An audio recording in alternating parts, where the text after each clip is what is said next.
3 साल से ही इस बड़ी कंपनी का सब कुछ खत्म, मालिक ने खुद बताया। वैल्यू हो गई शून्य। कोई भी कंपनी कैसे अर्श से फर्श पर आ जाती है, इसका सबसे बड़ा उदाहरण एडटेक कंपनी बायजूस है। लंबे समय से कंपनी आर्थिक परेशानियों से जूझ रही थी। कंपनी के पास कर्मचारियों को सैलरी देने के लिए भी पैसे नहीं थे। आलम यह है कि अब कंपनी की नेटवर्थ यानी कीमत शून्य हो चुकी है।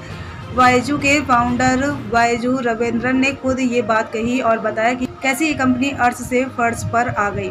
एक्स बायजू के संस्थापक बायजू रविंद्रन ने गुरुवार को कहा कि बायजू के 3 प्रमुख निवेशकों प्रोसेस पीक, एक्सवी पार्टनर्स और चैन जुकरबर्ग इनिशिएटिव का 2023 में एक ही समय में बोर्ड से इस्तीफा देना संकट भरे एडटेक फर्म के लिए सबसे बड़ा झटका था, जिससे कंपनी के लिए फंड जुटाना असंभव हो गया। एक वर्चुअल प्रेस कॉन्फ्रेंस के दौरान बदलाव के प्रति आशावादी लगते हुए उन्होंने कहा कि आज बायजू की कीमत शून्य है। 22 अरब डॉलर से शून्य हुई कंपनी की वैल्यू। उन्होंने कहा कि प्रोसेस जैसे निवेशकों ने एक समय में सबसे वैल्यूएशन भारतीय स्टार्टअप में अपने निवेश को खत्म कर दिया है।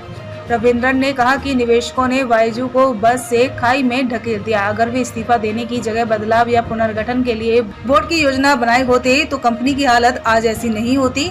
एडटेक कंपनी बायजूस की वैल्यू साल 2022 तक 22 अरब डॉलर थी, जो अब शून्य हो चुकी है। 3 साल के बर्बाद हुई कंपनी। रविंद्रन ने कहा कि बायजू कंपनी को लेकर कोई धोखाधड़ी नहीं की है। अगर ऐसा कुछ किया होता तो कंपनी से सबसे पहले पैसा फाउंडर निकालते हैं, लेकिन हमने ऐसा नहीं किया, बल्कि हमने और पैसा लगाया।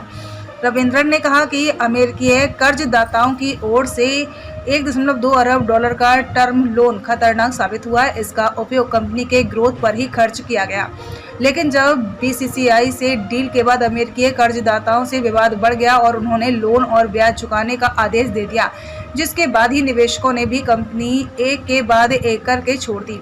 इसके बाद कंपनी की हालत खराब होती चली गई और 3 साल के अंदर ही कंपनी पूरी तरह से बर्बाद हो गई।